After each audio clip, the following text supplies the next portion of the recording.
नमस्कार दोस्तों, अपनी पाठशाला चैनल पर आप सभी का हार्दिक स्वागत है। कैसे हो आप सभी? आशा करता हूं कि आप सभी स्वस्थ होंगे, मस्त होंगे और निरंतर अपनी पढ़ाई में लगे हुए होंगे।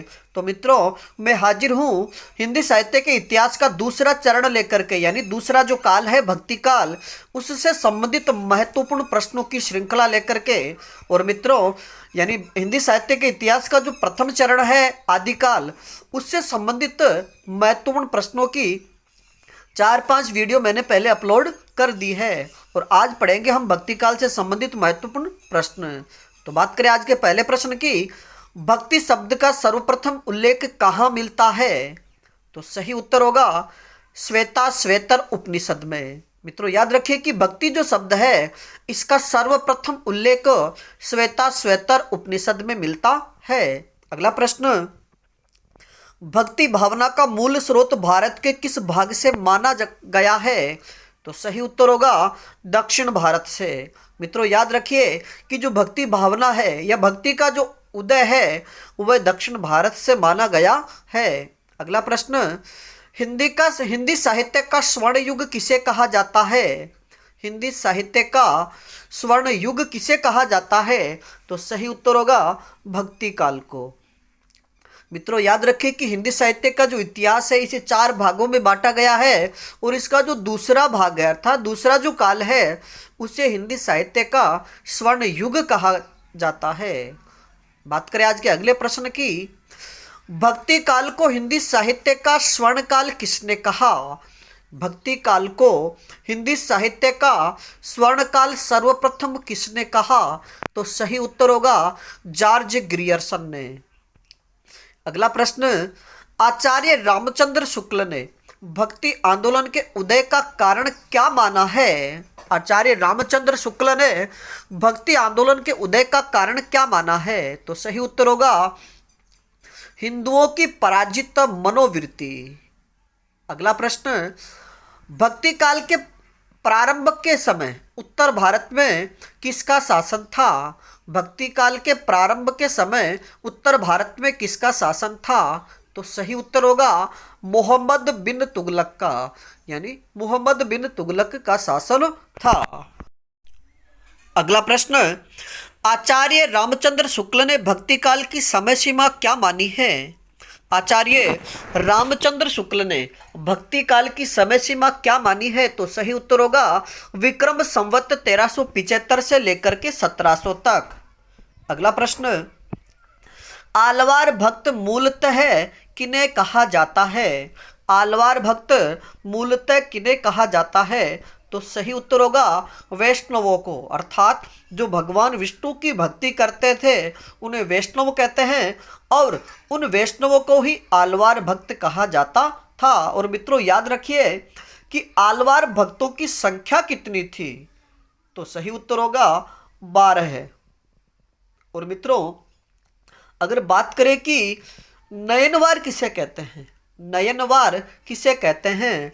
तो सही उत्तर होगा शैव भक्तों को। अगला प्रश्न, भक्तिकालीन समस्त भक्ति धाराएं थी, यानी हिंदी साहित्य का जो भक्ति काल है और उस समय जितनी भी भक्ति धाराएं प्रचलित थी तो उनका प्रमुख उद्देश्य क्या था? तो सही उत्तर होगा लोकोन्मुखी, यानी भक्तिकालीन समस्त भक्ति धाराएं लोकोन्मुखी थी, अर्थात लोक का कल्याण से संबंधित थी। बात करें आज के अगले प्रश्न की, भक्ति काल में प्रचलित 2 प्रधान धर्म कौन से थे? तो सही उत्तर होगा हिंदू और मुस्लिम। अगला प्रश्न, उत्तर भारत में वैष्णव भक्ति के संस्थापक कौन माने जाते हैं? उत्तर भारत में वैष्णव भक्ति के संस्थापक माने जाते हैं। तो सही उत्तर होगा रामानंद। अगला प्रश्न, भक्ति पर एक विशेष वर्ग के एकाधिकार को समाप्त किसने किया था?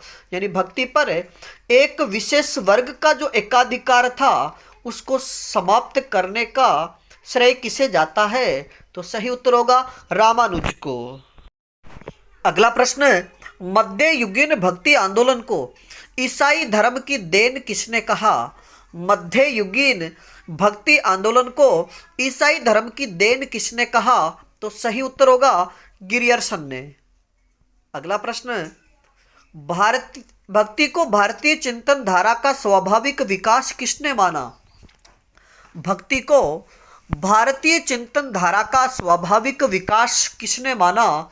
तो सही उत्तर होगा हजारी प्रसाद द्विवेदी ने। मित्रों, बात करें आज के अगले प्रश्न की।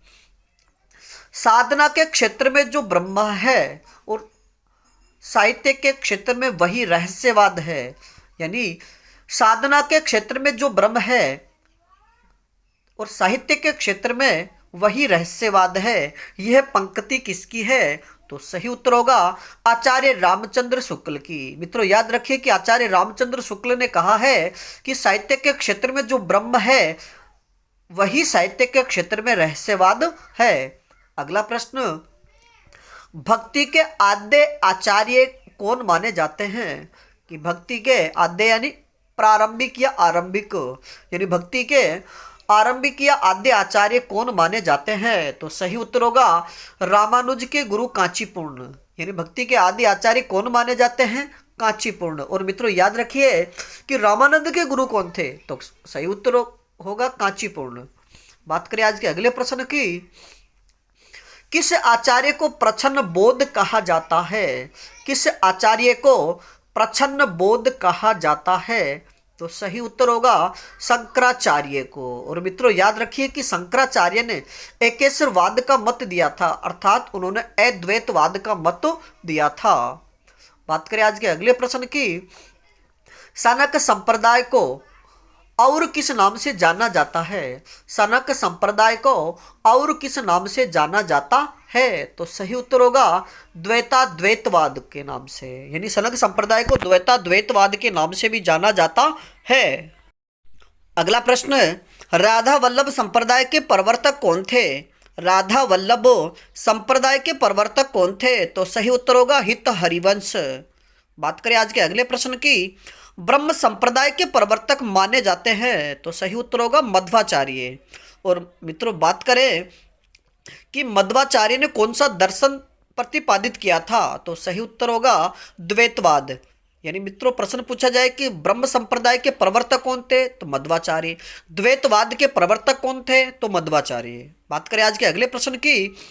श्री संप्रदाय के प्रवर्तक कौन माने जाते हैं? तो सही उत्तर होगा रामानुज। और मित्रों, याद रखिए कि रामानुज ने एक दर्शन और चलाया था जिसका नाम है विशिष्टाद्वैतवाद। यानी श्री संप्रदाय के प्रवर्तक रामानुज और विशिष्टाद्वैतवाद के प्रवर्तक भी रामानुज ही थे। बात करें अगले प्रश्न की। राधा वल्लभी संप्रदाय का संबंध है, यानी राधा वल्लभी संप्रदाय का संबंध किस दर्शन से है? तो सही उत्तर होगा, या किस संप्रदाय से है? तो सही उत्तर होगा सनकादि संप्रदाय। और राधा वल्लभी संप्रदाय किसने चलाया था? हित हरिवंश ने। अगला प्रश्न, चैतन्य या गौड़ीय संप्रदाय के प्रवर्तक कौन है? चैतन्य या गौड़ीय संप्रदाय के प्रवर्तक कौन है? तो सही उत्तर होगा चैतन्य महाप्रभु। और मित्रों, याद रखिए कि चैतन्य महाप्रभु का संबंध महाराष्ट्र से था तथा यह भगवान श्री कृष्ण के जब गीत गाया करते थे तो गाते गाते इतने मग्न हो जाते थे कि ये बेहोश भी हो जाया करते थे। बात करें आज के अगले प्रश्न की। रुद्र संप्रदाय के प्रवर्तक कौन माने जाते हैं? रुद्र संप्रदाय के प्रवर्तक कौन माने जाते हैं? तो सही उत्तर होगा विष्णु स्वामी। अगला प्रश्न, साधु संप्रदाय के प्रवर्तक माने जाते हैं, यानी साधु या साधो संप्रदाय के प्रवर्तक कौन माने जाते हैं? तो सही उत्तर होगा संत वीरभान। अगला प्रश्न, स्वसुखी संप्रदाय के प्रवर्तक कौन थे? स्वसुखी संप्रदाय के प्रवर्तक कौन थे? तो सही उत्तर होगा संत रामचरण दास जी। अगला प्रश्न, सतनामी या सत्यनामी संप्रदाय के प्रवर्तक कौन थे? तो सही उत्तर होगा संत जगजीवन दास। बात करें अगले प्रश्न की। स्मार्त संप्रदाय के प्रवर्तक कौन थे? मित्रों, याद रखिए कि यह बहुत ही महत्वपूर्ण प्रश्न है। स्मार्त संप्रदाय के प्रवर्तक कौन थे? तो सही उत्तर होगा शंकराचार्य। और शंकराचार्य ने कौन सा मत दिया था? तो सही उत्तर होगा अद्वैतवाद का या अद्वैतवाद दर्शन का। बात करें अगले प्रश्न की। शुद्धाद्वैतवाद या पुष्टि मार्ग के प्रवर्तक माने जाते हैं? तो सही उत्तर होगा वल्लभाचार्य। और मित्रों याद रखिए कि ये वही वल्लभाचार्य हैं जो सूरदास जी के गुरु थे। बात करें आज के अगले प्रश्न की।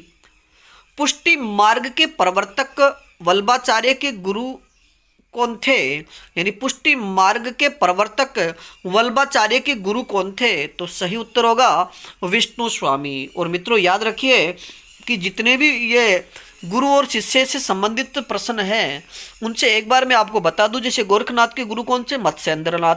वल्लभाचार्य के विष्णु स्वामी। सूरदास जी के वल्लभाचार्य। गोस्वामी तुलसीदास जी के गुरु कौन थे? बाबा नरहरि दास। रामानंद के गुरु राघवानंद। मीरा के गुरु रैदास। नाबादास के गुरु अग्रदास। निम्बार्क नारद मुनि। और जायसी के गुरु शेख मोहिदी या शेख अशरफ थे। तो मित्रों आज के लिए इतना ही, बाकी फिर मिलेंगे नए टॉपिक के साथ में। और अगला अपना टॉपिक होगा निर्गुण भक्ति, यानी भक्ति काल को 2 भागों में बांटा गया है और जो पहला भाग है निर्गुण भक्ति, उससे संबंधित प्रश्नों की। धन्यवाद।